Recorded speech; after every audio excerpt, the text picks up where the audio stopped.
Section 1. Hey guys, tonight we travel to a sleepy little village called Vinci, where the sky smells like rain on dust and the olive trees creak like old doors in the wind. You're not you right now, you're someone else.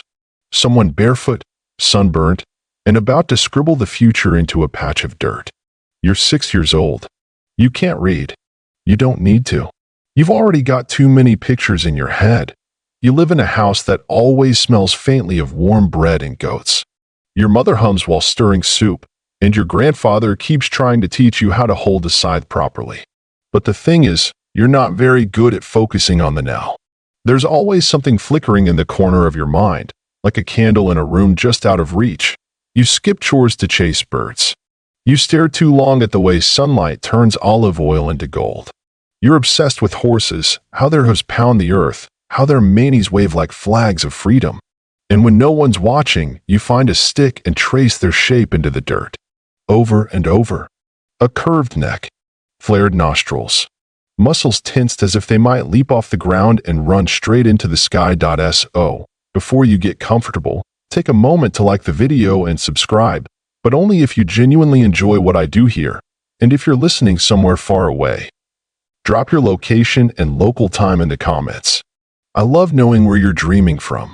Now, dim the lights, maybe turn on a fan for that soft background hum, and let's ease into tonight's journey together. Your name is Leonardo. Not that Leonardo yet. Just the village kid version. And right now, your biggest problem is that someone's yelling your name from across the field. Again, Leonardo. Olives. Now, you flinch, because that voice means business. But the horse isn't finished. The back leg still looks too stiff. You adjust your stick. Dust rises. The world shrinks until it's just hoof and shadow, and the soft whoosh of wind in the trees. You don't hear the crunch of footsteps behind you until there's a hand on your shoulder. It's your mother. She looks at your drawing, sighs, then crouches beside you. You've drawn this one before, she says. You nod. She waits. He's different this time, you whisper. This one's about to fly. She raises an eyebrow. The horse looks very grounded, but she doesn't argue. She brushes dust off your hair, kisses your forehead, and walks away with only one comment tossed over her shoulder. If it flies, tell it to harvest the olives. And just like that, you're alone again, but not lonely. You start a new sketch. This one has wings. The other kids think you're strange. You don't wrestle or throw stones. You stare at spider webs and try to draw the math hiding in their threads. Sometimes you talk to trees. Not out loud, but you think they listen anyway. Your grandfather, he's not sure what to make of you. He's tried everything. Farming tools, trade apprenticeships, even dragging you to see how shoes are made. But you always end up drawing a diagram of the shoemaker's hammer instead of learning how to use it. Then one day, something shifts. You're climbing a fig tree, not for the fruit, but because you want to know how the leaves attach to the stem. You slip, fall, and land with a thud right beside the priest, who's passing by. He's about to scold you when he notices your sketchbook, open to a page of meticulously detailed frog legs. He doesn't say anything, just tilts his head. You drew this? He asks. You nod, wincing slightly. A week later, your grandfather gives you a little package, charcoal, scrap parchment, and a battered book about anatomy written in Latin. You can't read it. But the drawings, oh, the drawings. You copy them until your fingers cramp. Meanwhile, you've invented a new way to avoid chores. You volunteer to deliver bread to the monastery, then linger there for hours, peeking at the books and asking monks impossible questions like, if angels can fly, do their wings work like birds or bats? One monk calls you a pest. Another calls you gifted. You don't really care. You're too busy trying to sketch a feather from memory, and you start dreaming at night, vivid, sticky dreams about gears that move on their own, of cities where buildings fold up like paper, of rivers that sing. Historians still argue whether these early visions influenced your later inventions, or if your later inventions snuck backward into your memory, reshaping childhood into myth. Either way, the dreams never stop. There's a story, likely apocryphal, that a kite once flew into your cradle when you were a baby, brushing its tail against your lips. People say it was a sign. You don't remember it, but you love that story. You write it down years later, in backward script, like a secret meant only for mirrors. And still, you draw. You draw when you're sad, when you're sick. When the winter wind howls like wolves across the hills, you huddle near the fire and sketch wheels with teeth. Not just circles, ideas. Machines to move water uphill. Harnesses to help you breathe underwater. A paddle boat shaped like a duck. Some of them make no sense. Some make too much. No one tells you to stop. Not yet. But one morning, your grandfather kneels beside you and says, "You don't belong here forever, Leo." You blink at him. Why not? He looks away. Because your drawings are starting to scare the goats. That's his way of saying it's time. Time to go to Florence. Time to leave the hills behind. Time to trade fig trees for frescoes, figments for commissions. You don't know what to say. You've never been farther than the next village over. But you nod.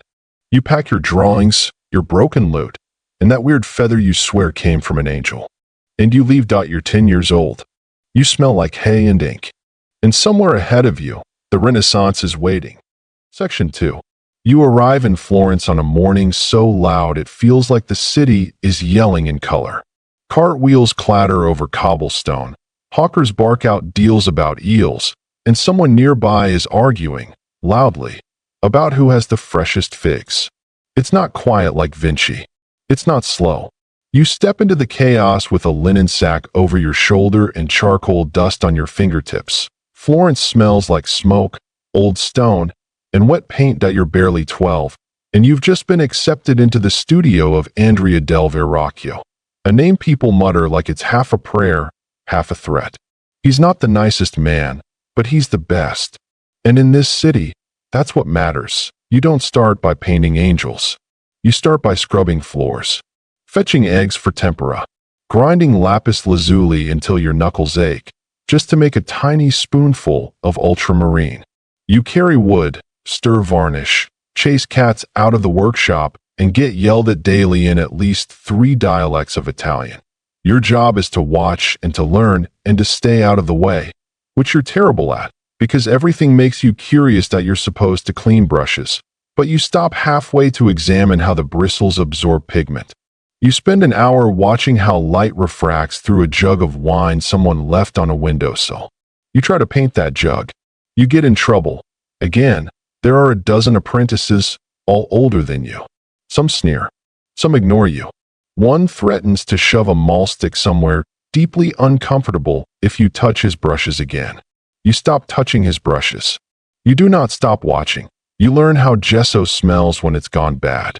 How to stretch canvas without it sagging. How to spot fake gold leaf with just your thumb. And how to copy your master's brushstrokes so precisely. Even he sometimes has to squint to tell the difference. Verrocchio's studio isn't just for paintings. It's for everything. Sculptures, engineering tools, festival floats with fake dragons that breathe real fire. You help build them all. Because Florence is a city of art, but also of spectacle. Here's your first big fact for the night. Florence had more working artists per square mile in the 15th century than any city before or since. It wasn't just a golden age. It was a glittering, overcrowded pressure cooker of genius and rivalry and paint-splattered ambition. And you? You're the weird kid with left-handed sketches and too many questions. Verrocchio notices. He doesn't compliment often, only when it costs him nothing, but he starts assigning you to finer tasks. You're allowed to outline robes, then hands, then faces. Point one day, he brings in a panel he's working on, the baptism of Christ, and tells you to paint one of the angels. You nearly pass out. You spend a week preparing.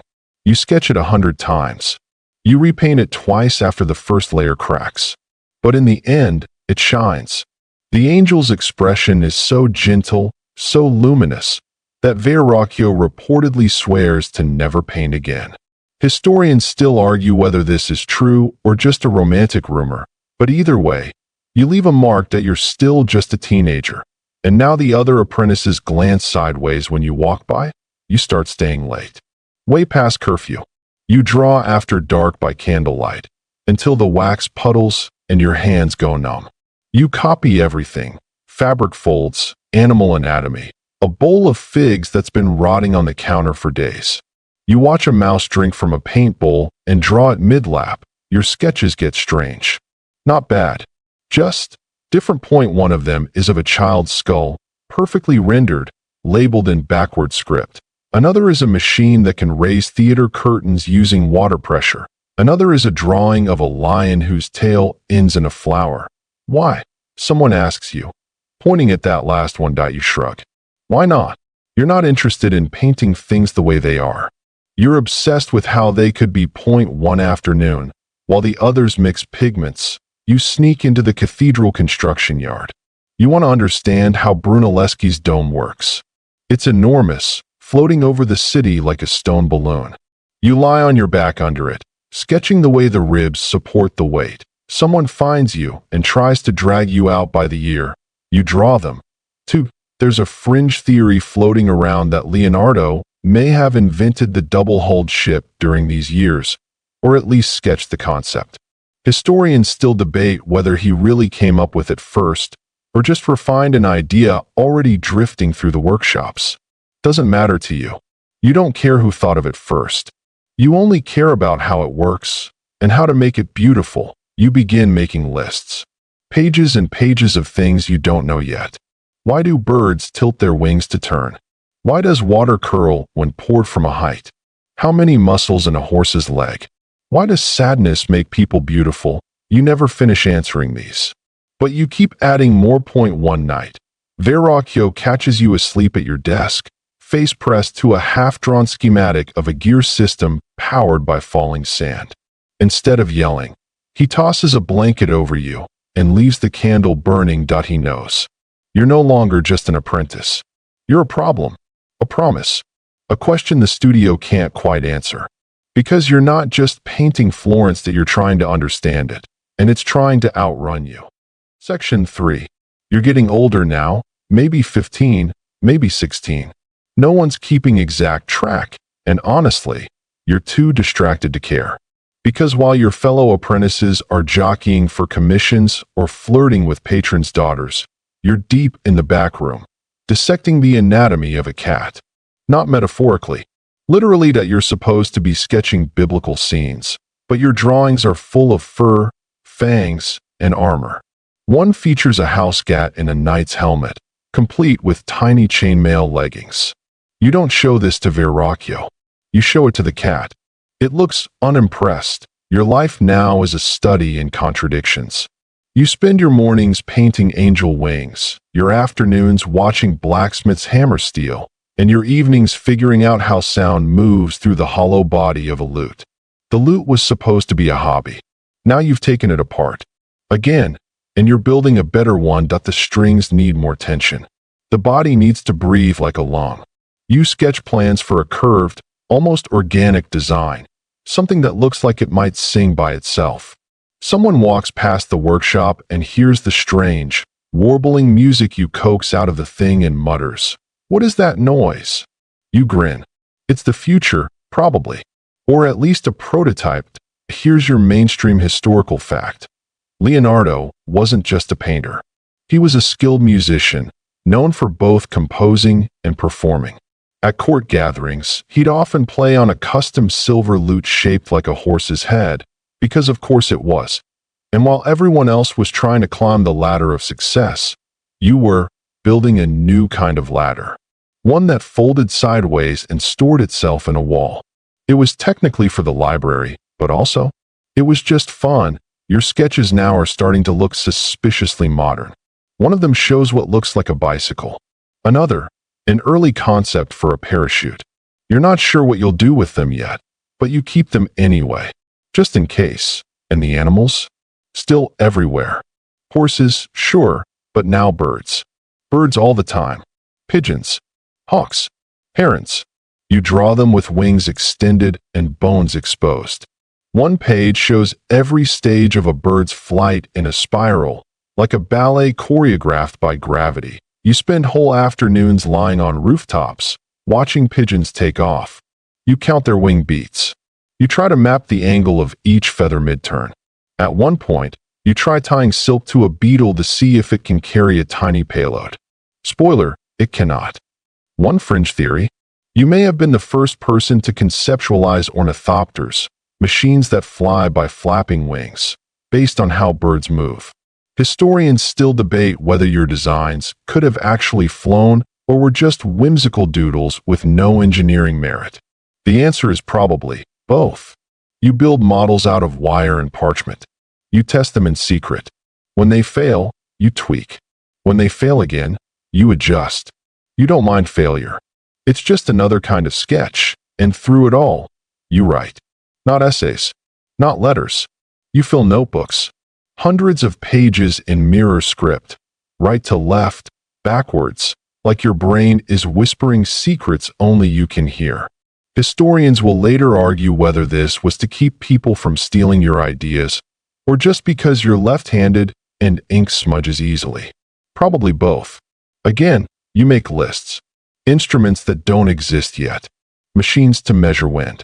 Ways to draw laughter without using a mouth. And yes, you still finish very little. You abandon half your projects to chase another that's shinier or more confusing. You sculpt a mechanical lion that opens its chest to reveal a bouquet of lilies, then never wind it properly. You half-finish a set of miniature gears designed to mimic the solar system. Then you draw a lizard with a flaming tail and forget everything else.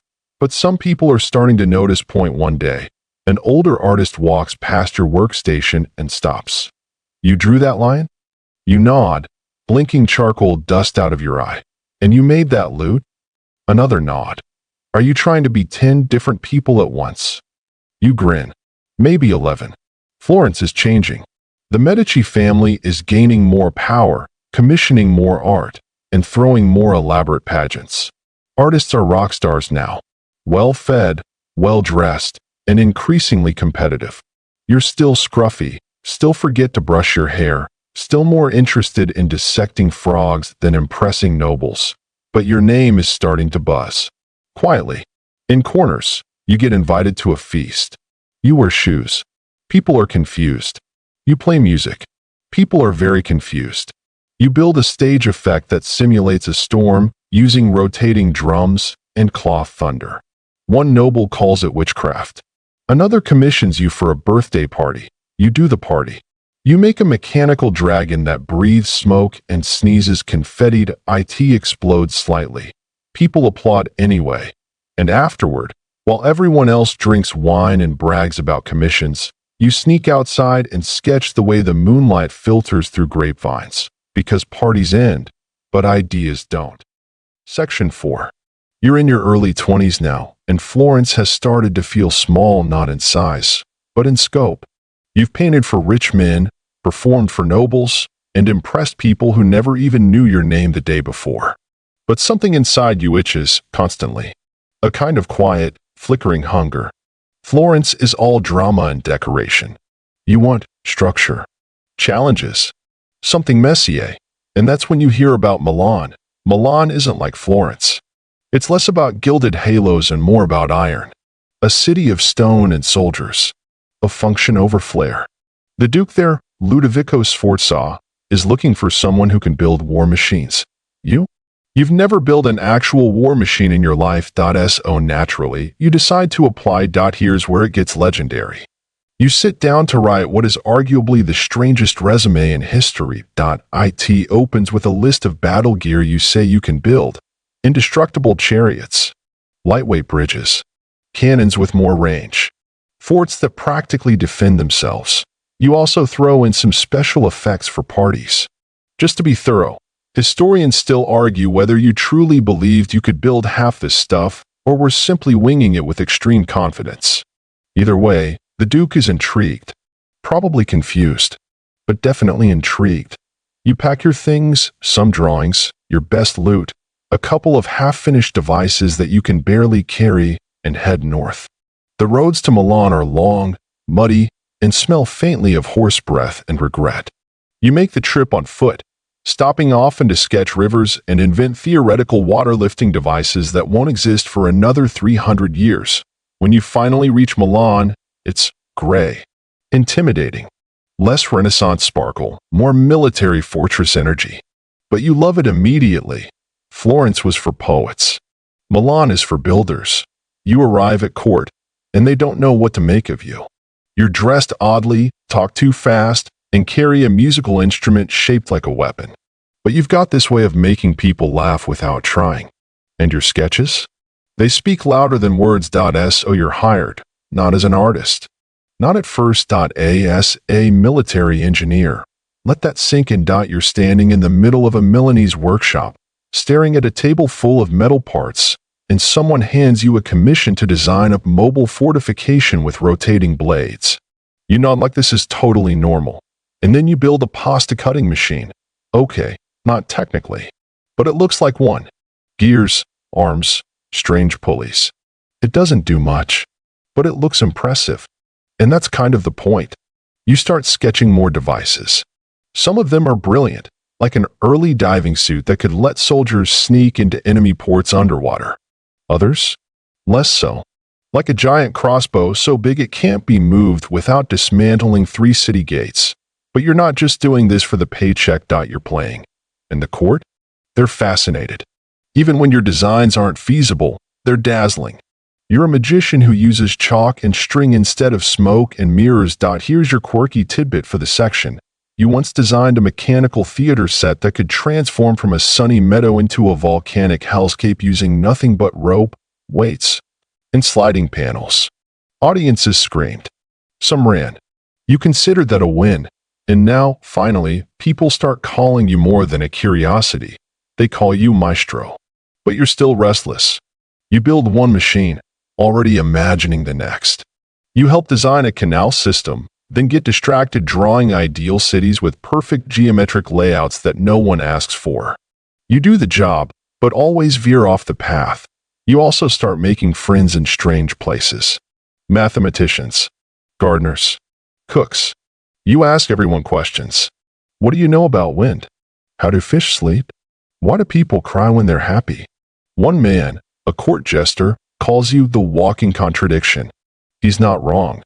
Because even as you design machines of war, you also sketch children playing, women laughing, plants growing in spiral patterns. You become obsessed with spirals. They're everywhere. Once you start noticing in hair, in shells, in water draining from a basin, you begin to wonder, is there a single design behind everything? A universal rule of beauty and function? You don't find the answer.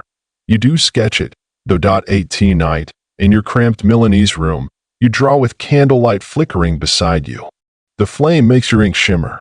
You start writing entire pages about air resistance, force, velocity. You don't know it yet, but you're laying the foundation for mechanical engineering centuries ahead of time. And even though you're employed for war, you never build a single machine that kills. Not one. You spend more time inventing theatrical effects, designing city layouts, and constructing clever kitchen gadgets than arming the army. At one point, Ludovico sends you a note. Could we perhaps focus more on weaponry this quarter? You respond with a sketch of a mechanical line that opens to reveal a bouquet of tulips. You remain employed, and somehow beloved, because while Milan wanted an engineer, they got something much stranger. They got you, the dreamer, the doodler, the boy from Vinci, now designing battle towers with trapdoors and composing music that sounds like birds arguing in the wind. And the best part? You're just getting started. Section 5. You've been in Milan for a few years now, and technically, you're still employed as a military engineer. But let's be honest, you haven't seen a single battlefield, and your most active contribution to warfare might be that one time you designed a siege ladder that collapsed under its own weight before anyone even tested it. Instead, you've become the unofficial designer of useless machines and delightful absurdities, and you are thriving. You wake up each day with ink on your pillow and a new idea itching in your skull. You don't rush to the court. No, first you sketch always. Sometimes birds, sometimes women's hands, sometimes a mechanical shrimp that's also a clock. Then, once your brain quiets down, you shuffle into the Duke's workshop, mutter something about hydraulics, and spend the afternoon inventing machines that mostly make pasta. Yes, really, point one of your designs this year is a crank-operated spaghetti press. Another is a self-turning spit roast that uses hot air to rotate the meat. At one point, you even sketch a machine that gently brushes dough with olive oil at regular intervals. Is it needed? No. Is it perfect? Also no. But is it kind of brilliant? Definitely. You're like the Renaissance version of that friend who 3D prints their own coffee coasters just because. Your workspace is a disaster, gears on the floor, sketchbooks shoved under furniture, and a suspicious amount of dried noodles clinging to the wall like they've been launched in an aerodynamic test. You call this progress.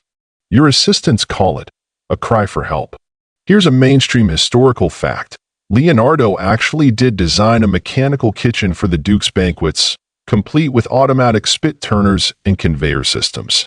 According to some reports, it caused a minor disaster when it broke mid-feast and flung roast meat across the dining hall. Did it ruin the evening? Yes. Did they still keep you around? Also yes. Why? Because even when you fail with flair. Your machines might explode, but they explode elegantly. And besides, you do real work, too. Every now and then. You design an irrigation system that helps the city regulate floods. You study the flow of rivers and begin mapping how water changes when moving around bends, through tunnels, over stones. You compare it to blood. You wonder if the human body is just a collection of tiny rivers. Historians still argue whether your work in Milan marks your most productive period or your most distracted. It depends on what counts as productive. You didn't build the war machines you promised, but you built a theater dragon that breathed steam and spit glitter. So, priorities. And let's not forget your role at the Duke's elaborate dinner parties. You're not just an engineer. You're also the court's unofficial special effects wizard. You rig entire banquet halls with moving scenery. You create a stage that spins to reveal different settings. Once, you build a mechanical sun that rises on cue during dessert. You don't eat much at these events. You're too busy backstage, pulling levers and whispering instructions. At one party, someone asks you to explain how the rotating moon works. You respond, magic, and vanish into a curtain. The courtiers think you're eccentric. The Duke thinks you're an investment. You think everyone's too focused on eating when the real feast is what could be built next. You begin obsessing over geometry. You're convinced that beauty has a formula, some hidden ratio or symmetry that links architecture, art, and music. You fill your notebooks with cubes inside spheres, spheres inside pyramids, and people drawn into circles like they're unraveling into infinity. You study sound. You drop coins into fountains just to track the ripples. You notice patterns in how people speak, laugh, yawn. You try to diagram what love sounds like. You fail. You try again. Quirky tidbit time. You once tried to design a musical instrument powered by wind pressure from a kitchen bellows. It wheezed like a sick goat. You said it lacked tonal cohesion. Your assistant said it sounded like it wanted to die. You start writing longer notes in your mirror script, philosophical stuff. What is time, if not movement? Can a machine feel joy if it sings? Why do we measure straight lines when the world is made of curves? You start to sketch a new kind of machine, one that draws. Not just reproduces images, but draws thoughts. You never finish it, but the idea stays with you. Your friends now are fewer, but weirder. One is a poet who only writes while lying in bathtubs. Another is a cook who believes emotions can flavor food. You listen. You sketch them when they're not looking. You rarely sleep. You lie in bed and see gears turning above your head. You dream in blueprints. Your lullabies are equations, and despite your chaos, Milan considers you an asset, because while others build castles, you build possibilities. You're not just the guy who sketches birds and angels anymore. You're Leonardo da Vinci, designer of machines that don't make sense until they do. You're the man who might destroy dinner or reinvent it. And every day, someone new knocks on your door, scroll in hand, eyes wide, whispering, "I heard you can make things no one else can." You smile, "Only if I don't have to finish them." Section 6. The Duke calls you in one morning, his face tight with that specific kind of optimism that usually precedes disaster. "We need a monument," he says. You raise an eyebrow. He continues, "For my father. A horse. Big. Bigger than anything that's ever existed. Bronze. Magnificent." You blink. "How big are we talking?" He gestures at the courtyard. No, you say immediately, but it's too late. The Duke wants the largest equestrian statue the world has ever seen, and he wants you to make it. You do what you always do when someone makes an impossible request. You nod slowly, pretend to think deeply, and immediately go home and start sketching. You draw hundreds of horses, standing, running, pawing the air dramatically, muscles rippling, necks arched, manes flying like war banners. One version looks like it could stomp a cathedral into dust, and for a while, it's exciting. You're obsessed again. Your notebooks are nothing but horse limbs and structural diagrams. You measure real horses. You sketch from every angle. You even attempt a miniature clay model, which, to be fair, ends up looking a little like a startled llama. But you learn from it. Here's your mainstream historical fact. Leonardo da Vinci was commissioned to build the largest bronze horse in history, about 24 feet tall, meant to honor Francesco Sforza. It was never completed, but it was designed, and it haunted him for nearly 2 decades. You begin planning the final sculpture. It's to be cast in bronze, an ambitious, stupid idea given the size. You'll need thousands of pounds of metal. You design a mold so complex, it takes months just to explain it to the foundry workers. They nod a lot. You're pretty sure they don't understand any of it. Still, progress is made. You sculpt a full-size clay model. It's massive. People come from miles around to gawk at it. They whisper in awe. They call it the horse. You finally feel like you're building something that might be finished. And then, war. France invades. The bronze you need for the statue? It's repurposed for cannons. Your project is put on temporary hold. And by temporary, they mean forever. The clay model, your 17-year promise to the Duke, stands in a courtyard for a while. Alone. Forgotten. Until enemy soldiers use it for target practice. They break it apart. You don't cry. You just stop talking about horses for a long, long time. Historians still argue whether this failure devastated you or simply confirmed something you'd always suspected. That finishing things rarely brings as much joy as dreaming them. You throw yourself into other work. You paint. You draw. You invent. But the horse lingers. You see its legs in your dreams. You doodle its eyes on napkins. One of your assistants catches you staring at a piece of bent iron one morning and asks, "Another weapon?" You shake your head, just thinking about hoofs. You begin studying animal anatomy more intensely. Not just horses now, bears, dogs, even humans. You compare muscle groups. You wonder how motion works in all creatures. Why does a lion's leap feel different from a deer's? What makes grace? You fill notebooks with cross-sections. You write thoughts like, muscles are machines of flesh. Movement is music. Sculptures must breathe. It's not all grief in notebooks, though. You design a new festival set, a moving mountain that opens to reveal a glowing city inside. It takes 30 men to operate. One of them gets lightly concussed. You apologize by drawing him as a Roman general with wings. He hangs it on his wall, and slowly, the sting of the horse starts to fade, but it never vanishes. Quirky tidbit. Years later, you write in a notebook, "Many things I began and never finished." It's the understatement of the century.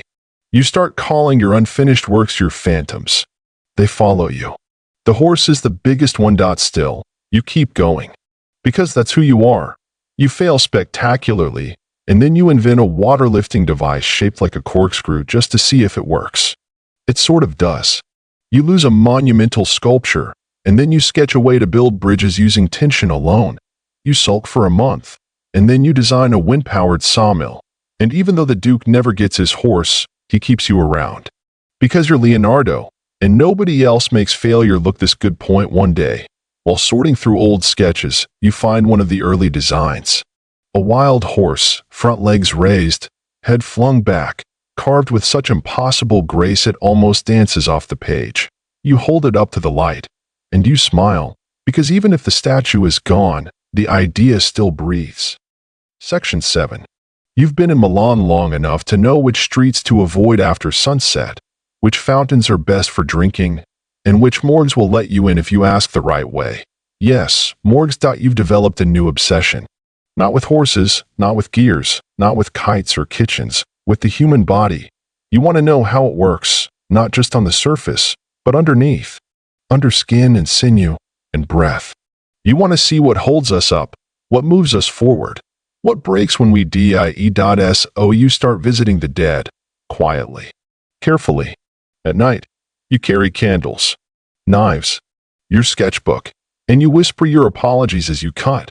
This isn't exactly legal, but it's tolerated. Sort of. You have some powerful friends who look the other way. And you? You're polite, gentle, methodical. You treat the dead like puzzles left unsolved. Your first dissection is terrifying. Not because of blood. The body's already still. But the silence in the room is so loud it shakes you. You breathe slowly, force your hands not to tremble, and begin. Muscle by muscle. Organ by organ. Vein by trembling vein. You sketch as you go. Every tendon. Every chamber of the heart. You label everything in mirror script. No one else could read it, even if they tried. It's for your eyes only, for now. Here's your mainstream historical fact. Leonardo da Vinci dissected more than 30 human cadavers in his lifetime, producing some of the most detailed anatomical drawings in history. His work anticipated discoveries modern medicine wouldn't catch up with for centuries. You study corpses like other people study scripture. Reverently, endlessly. One winter, you dissect a man who died of old age. You trace the arteries in his neck and write. This is where the wear begins. Like a river rubbing a rock smooth. Another time, you study a child. You draw the delicate ribs with such care it feels like drawing lace. You're not trying to be morbid. You're trying to understand life. And the only way to do that, you've decided, is to listen to the silence it leaves behind. Historians still argue whether your obsession with anatomy was purely scientific or tinged with something more emotional, maybe grief, maybe guilt, maybe just the echo of unfinished questions. They'll never know for sure. Neither do you. One night, you're sketching a heart. You've sliced it neatly, opened its chambers, traced its curves. And then it hits you. This isn't just a pump. It's architecture. The heart, you realize, is a cathedral of muscle, arches, pillars, movement and pressure. You sketch it again, this time labeling parts like you would a building, atrium, vault, chamber. You spend the next year trying to model the flow of blood like the movement of water through a pipe. You build glass tubes. You fill them with dyed liquids. You compare what you see with what you've drawn. You're inventing cardiology. Quietly, in your workshop, without telling anyone. Quirky tidbit, you were probably the first person to accurately draw the appendix. You labeled it, that which seems unnecessary but may not be. And it's not just hearts. You draw everything. The spine, curved like a question. The foot, its bones like scaffolding. The eye, a perfect sphere inside a fortress of bone. You even sketch the womb. Not from dissection. There are limits even you don't cross, but from study, imagination, and rumor. You draw a fetus floating inside a translucent sac and right beneath it. Here is the beginning of all things. It's your most gentle drawing. The church frowns on this work, of course. There are whispers, murmurs that you've gone too far. But they never stop you, because you're careful. And besides, what bishop wants to explain why he's punishing a man who just painted the Virgin Mary better than anyone else alive? Still, you keep this part of your life quiet. The court sees you as the man who builds wind-powered theaters and designs bridges that fold. They don't know you spend your nights with bones in silence. You don't mind. This is the work that matters. The work that no one applauds. You begin to think of the human body as the ultimate machine, infinitely complex, yet governed by patterns, ratios, repetition. You write, a man is a world in miniature. And then you draw it. A man standing in a circle and a square. Arms out, legs apart, balanced perfectly. Symmetry and chaos. You don't name the drawing. You don't need to. It becomes iconic centuries later. But right now, it's just another whisper in your sketchbook.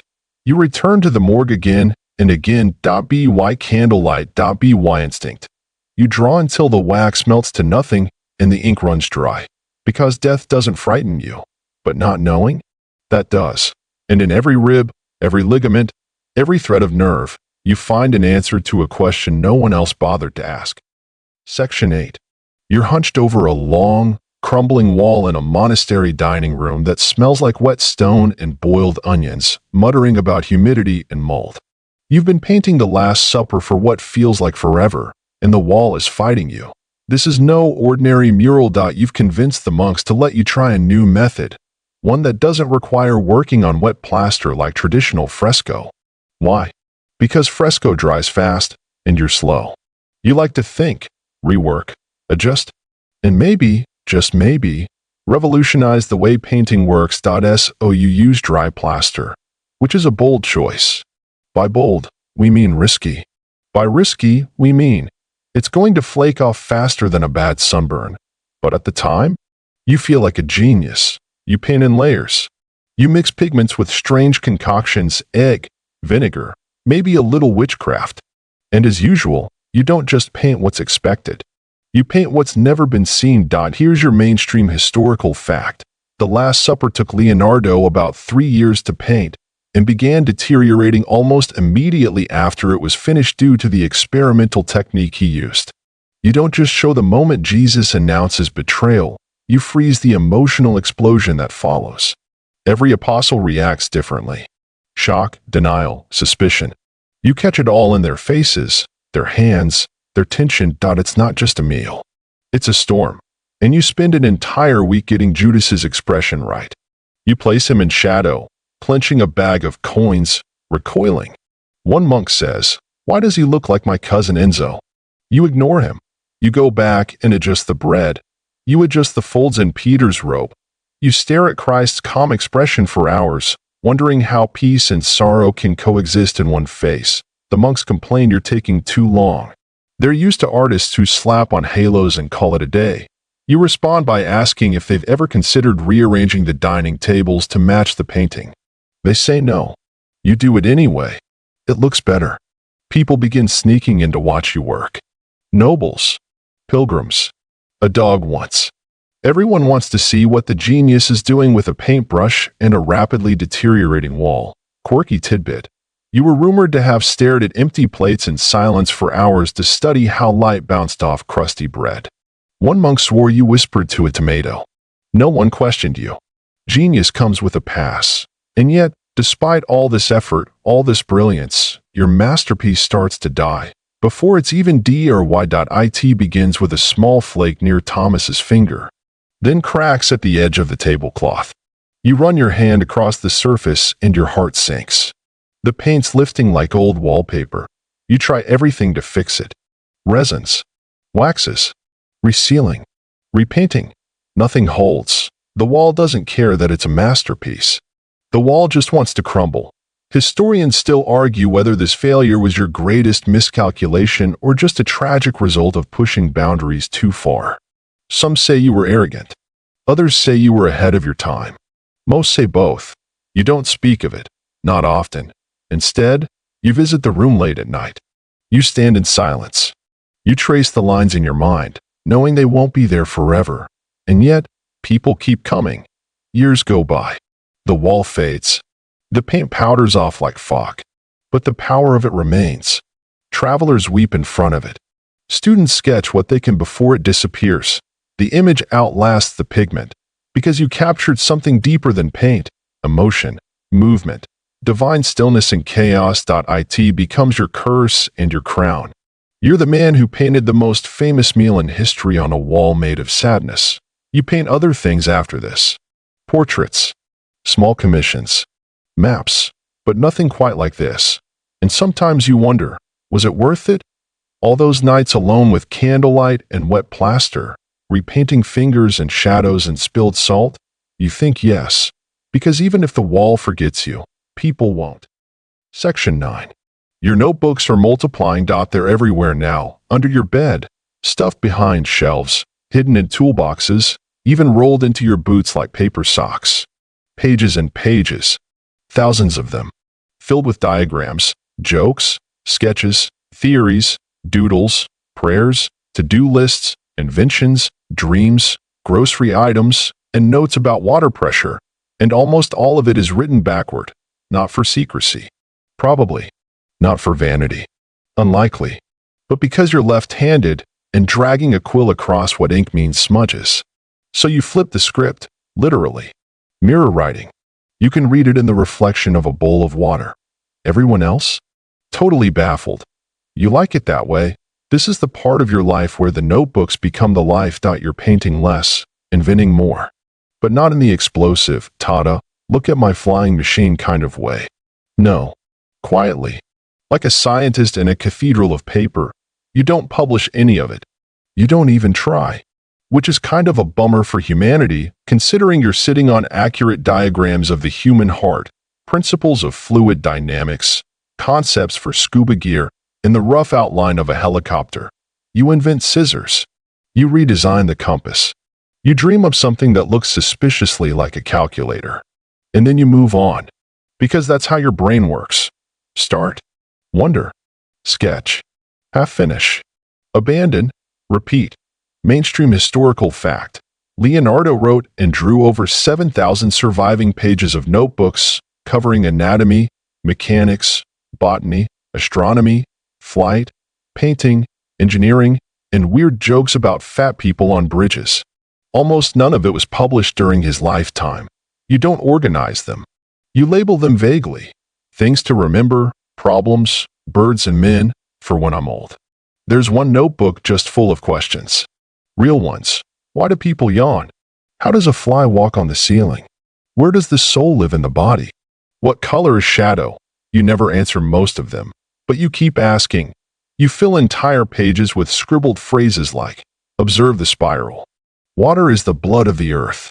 A smile contains geometry. One assistant finds a note that simply reads, draw the sound of a bell. You don't even remember writing that. Scholars still argue whether your notebooks were meant to be deciphered posthumously or if they were just never intended for anyone but yourself. It's a fair debate. Some pages are crystal clear. Others look like the fever dreams of a caffeinated owl. You start experimenting with layered ideas, drawing a mechanical device next to a botanical study, beside a theory about how to slow a falling object, next to a study of lips. One page flows into the next. Like you're trying to connect everything in the universe with a single pin. Quirky tidbit. You once drew a design for a machine that would mechanically stretch dough into the shape of a human arm. No one knows why. Possibly boredom. Possibly genius. Possibly both. You invent new tools for drawing. Rulers with built-in angles. A stylus that measures depth. A sort of portable sketch stand that folds into itself. You write an entry. Instruments to save time, for I am wasting mine. You laugh after you write it. You write that laugh, too. And yet, despite all this brilliance, you barely publish a thing. Your ideas just drift. Folded into corners. Locked away. Lost to time for centuries. Even your students are confused. Maestro, what are these? Notes. For what? For everything. There are moments, quiet ones, when you catch yourself wondering what it would be like to finish something. To actually see a machine built, a book printed, a public lecture delivered, but then a bee lands on your window, and you spend the next 3 hours dissecting the architecture of its wings, because focus is a dream you've heard of but never met, and so the pages grow. By candlelight, by morning haze, by sheer, relentless wonder. You write about water, and the stars, and the tilt of a shoulder during laughter. You draw faces that aren't real but should be. Machines that shouldn't work, but maybe could. You make lists of books you want to read but never will. And every page you finish feels like a secret you're leaving behind for someone who isn't born yet. Because deep down, you suspect the world isn't ready. Not for you. Not yet. Section 10. You climb hills now with wooden wings strapped to your back. Yes, wings, not metaphorical ones. Real ones. Feathered, hinged, shaped like giant bird arms built out of linen and bent cane. You designed them based on years of watching pigeons dive through alleyways, hawks circle above cathedral domes, and wind catch leaves like tiny sailboats. You don't just dream of flying anymore. You're trying to do it. You've become obsessed with the idea that humans can learn to float, to soar, to leave the earth like it's optional. It's not that you hate the ground, it's just that you think the sky might be more interesting. You call your wing designs ornithopters. Some flap, some glide, One looks suspiciously like a giant paperclip with a parachute attached. You test them in secret, in the hills outside Milan, where the wind is strongest and the villagers aren't watching. Sometimes, you run and jump. Sometimes, you fall. Okay, every time, you fall, but you don't break anything except maybe your dignity. And even that recovers quickly. Here's your mainstream historical fact. Leonardo da Vinci produced dozens of flight-related designs, including wings modeled after bats, parachutes, and even a helical air screw, widely regarded as an early concept of the modern helicopter. None of these machines were built in his lifetime, and none are known to have flown. That doesn't stop you from trying. You start dissecting birds carefully, respectfully. You sketch every muscle, every tendon, every joint that makes a sparrow pivot midair. You write, the bird is a machine powered by joy. Your assistants stop asking what you're working on. They just bring more paper. You become convinced that flight is not a fantasy, it's a puzzle. And puzzles are meant to be solved. You write calculations in the margins of your shopping lists. You use feathers as bookmarks. You write entire essays on air pressure between designs for custom shoe soles. You even consider training a flock of pigeons to carry you. Then you remember pigeons are terrible employees. Quirky tidbit. One of your sketches shows a device with spinning blades attached to a seat, essentially a helicopter powered by people running in circles. You labeled it, with no irony, very reasonable. You design a flying machine with a crank-operated wing flap system powered by the pilot's arms and legs. You build a prototype. You climb a hill. You strap in. You leap. You fall, not far, but far enough to hear your assistant yell, "We are not birds, maestro." You groan from the ground and reply, "Not yet." Historians still argue whether your flight experiments were serious engineering attempts or artistic fantasies. The lines blur. You never drew them clearly. What you do take seriously is the way air moves. You study wind like it's a living thing. You sketch its effects on cloth, water, fire. You observe how clouds shift, how smoke rises, how leaves curl. You write, to understand flight, one must first understand falling. And you fall. A lot. But each time, you get back up. Adjust the straps.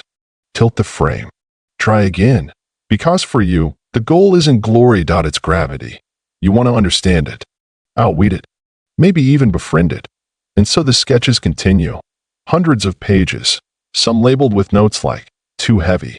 Wingspan insufficient. Pilot likely to vomit. You aren't discouraged. You're fascinated. You write, when once you have tasted flight, you will walk the earth with your eyes turned skyward. You haven't tasted it yet, but you've come close. One glider, your best attempt, catches just enough air to lift you off the ground for a second and a half. You land on your side, bruised and thrilled. Your assistant rushes over. You flew, he says. You grin. I fell more slowly than usual. That night, you sketch it again. This time, you draw it in motion. Soaring. Maybe it's not real yet, but on the page, you're flying. Section 11. By now, your hair is streaked with gray and your beard looks like it's been through several philosophical arguments and lost most of them. You're still sketching every day, still chasing ideas like fireflies that never land. And you have an entire storeroom filled with half-finished projects, paintings, maps, inventions, architectural plans, notes for books that never get past page 1. You start things, gloriously, boldly, beautifully, and then wander off before the ink dries. The unfinished pile is, well, massive. Your portrait of Ginevra da Vinci, abandoned halfway through a background study. That giant horse statue? We don't need to talk about that again. Your ambitious anatomical treatise, meant to explain every muscle, nerve, and heartbeat, still in scraps, still hidden in notebooks, pages stuck together with dried wax and regret. And let's not forget that enormous map of an ideal city, with spiral walkways, water filtration systems, and underground traffic channels. You didn't even get around to naming it. Your motto at this point might as well be, I'll get back to it. Here's your mainstream historical fact. Leonardo left behind fewer than 20 completed paintings, but thousands of pages of sketches, notes, and concepts. His tendency to start and abandon work was well known, often frustrating patrons and making deadlines a laughable concept. But it's not because you're lazy. Not really, it's because the idea never stops evolving. By the time you mix the pigment for a sky, you've already thought of a better way to paint light scattering in mist. While sketching a water wheel, you start imagining a machine that runs on magnetism. While painting a smile, you wonder if lips actually bend the way emotions feel, or if the face just lies for the heart that you're always in motion. Inside, at least. Historians still debate whether you had attention deficit issues, depression, or simply too many gifts packed into one mortal brain. Whatever it was, your mind worked in spirals, not lines, and spirals never end. They just keep turning. You once promised a noblewoman a portrait. She waited for years. Finally, she gave up, married someone else, and you kept the painting. It now hangs unfinished in your studio, the background hauntingly empty. You still glance at it sometimes. Still think, maybe tomorrow.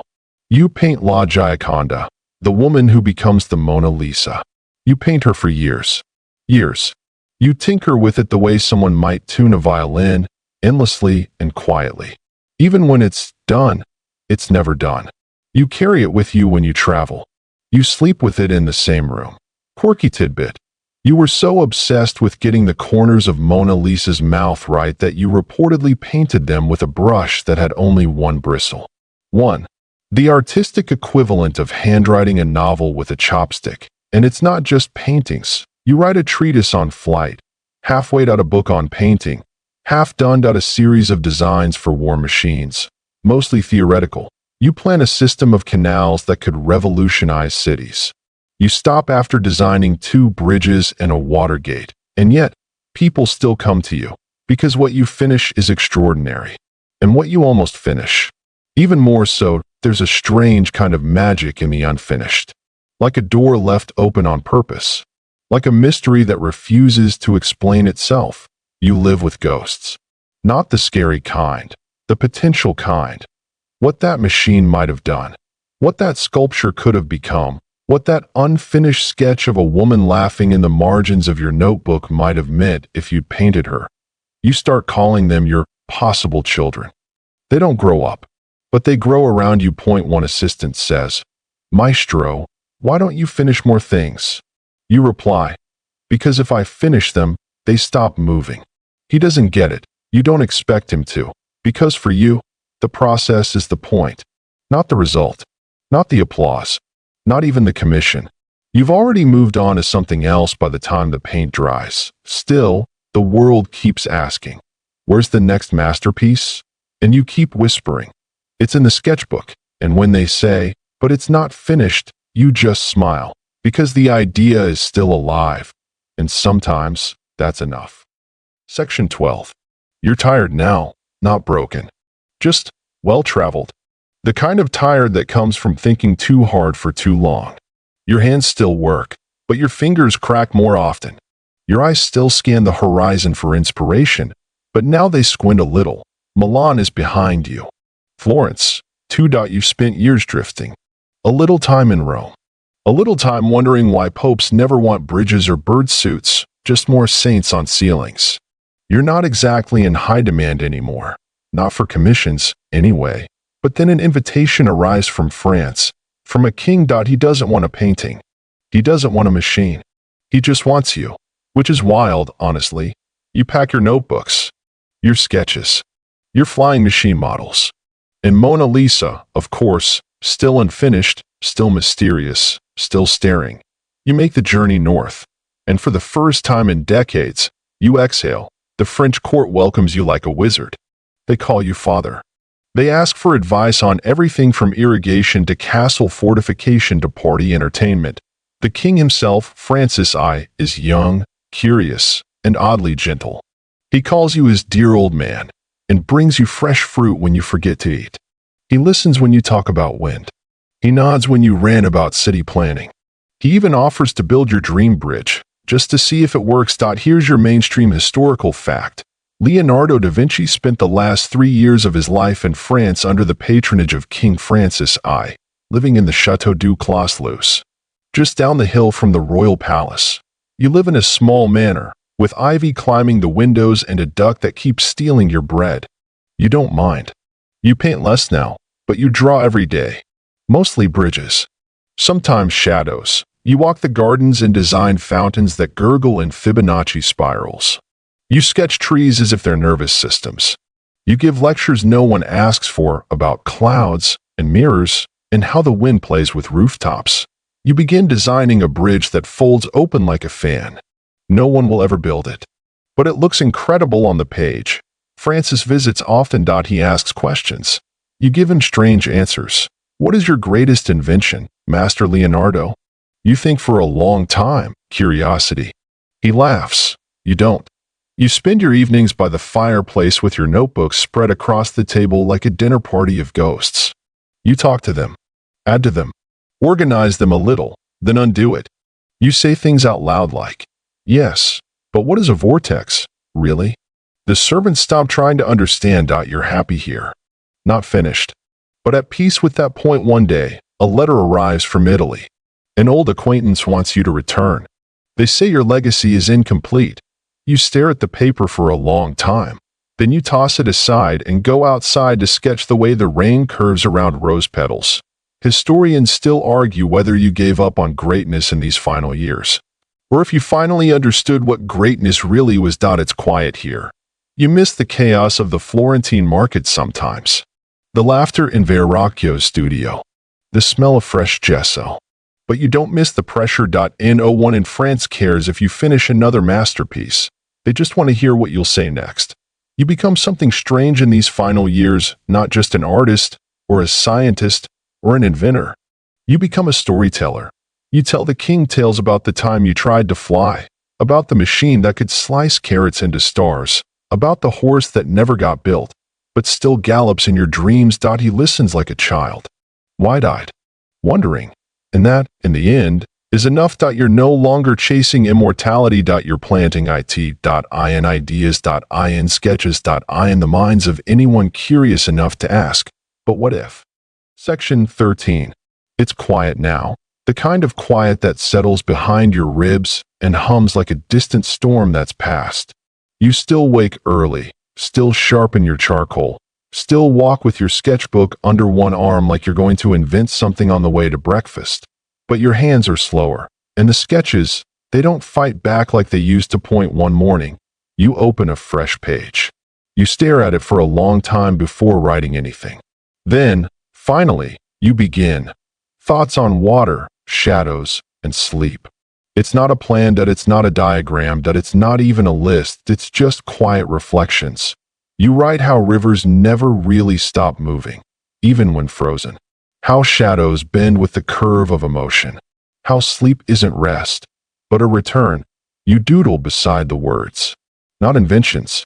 Not machines, just ripples. Spirals. A bird gliding on wind you can't see. You draw the shape of silence. Your assistants notice the change.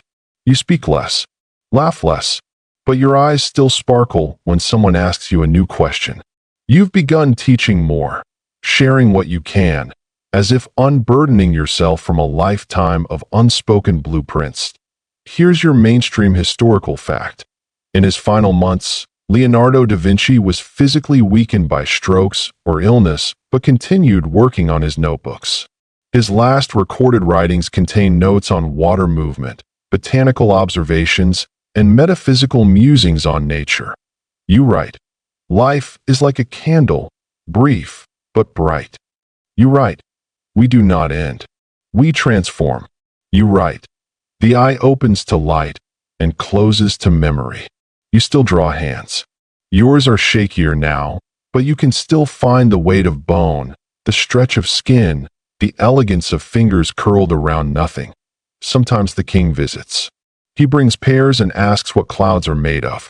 You try to explain, but you both end up laughing because the answer doesn't matter nearly as much as the question. Quirky tidbit. One of your final sketches was of eddies in water, tiny spirals spinning against a stream. You drew them again and again, like you were trying to understand how something can resist movement without resisting change. You begin organizing your notebooks, or pretending to. You stack them, label them, tie them with twine. You give a few away. The rest, you entrust to your loyal apprentice Francesco. You tell him, don't let them vanish. He nods. But you both know most of them will be lost anyway. Scattered, misfiled, forgotten. It doesn't bother you, because the best parts, the ideas, you've already given away. In the way you taught. In the way you listened. In the way you made failure look like curiosity. And then, one day, you don't get out of bed. The window's open. The light is soft. There's a breeze that smells like earth after rain. Your sketchbook rests on your chest, open to that same page. Water, shadows, and sleep. You don't add anything else. You close your eyes. You let go, but you don't disappear. Not really, because somewhere, a page turns. A pencil moves. A question is asked, and you are there, still sketching. Section 14. You're gone now. Your hands no longer hold the quill. Your mind no longer hums at midnight. But somehow, you've left more behind than most people do in 10 lifetimes, not in palaces, not in armies, but in paper, loose sheets, bound folios, curling scrolls with corners stained by candle wax and rain. They're everywhere, folded into the cracks of libraries, misplaced in dusty drawers, found centuries later by wide-eyed strangers who flip through them and whisper, "He drew this." And the answer, always, is yes. You died with fewer completed paintings than fingers on your hands. Just a handful. A whisper of what you promised. Yet no one talks about the ones you didn't finish anymore. They talk about what you imagined. You left behind ideas, wild ones. Machines that wouldn't exist for 300 years. Bridges no one knew how to build. A vision of cities with plumbing and traffic control before the world knew what urban planning meant. And all of it in notebooks. Here's your mainstream historical fact. After Leonardo's death, many of his notebooks were scattered, lost, or hoarded by collectors. It took centuries for scholars to piece together the full scope of his genius. Much of what we know today was nearly forgotten. Historians debate endlessly over which of your inventions could have worked. Some say you were all theory, no execution. Others argue you laid the very groundwork for modern engineering, anatomy, and flight. You don't get to weigh in. But we know the truth. You were never trying to impress anyone. You were trying to understand everything. Even now, we open your pages and find thoughts that feel like they were written yesterday. Nature is full of infinite causes. Every action needs a force. Art is never finished, only abandoned. That last one? Yeah, that one stuck. Your legacy isn't the Mona Lisa. It's the idea of unfinished brilliance. The comfort in curiosity, the beauty of trying, the peace of never quite arriving, and in some strange twist of time, the world finally catches up. Engineers read your flight studies and build gliders that actually fly. Doctors compare your anatomical sketches to modern scans and find accuracy down to the tiniest nerve. Architects look at your ideal cities and wonder what the Renaissance could have been if it had listened a little closer. Quirky tidbit. In 2001. A team of engineers actually built one of your bridge designs, a 500-year-old idea that worked perfectly. You designed it on a scrap of paper, probably between thoughts. Just casually reinventing the future. Your work no longer belongs to you. It belongs to dreamers, students, inventors, tinkerers.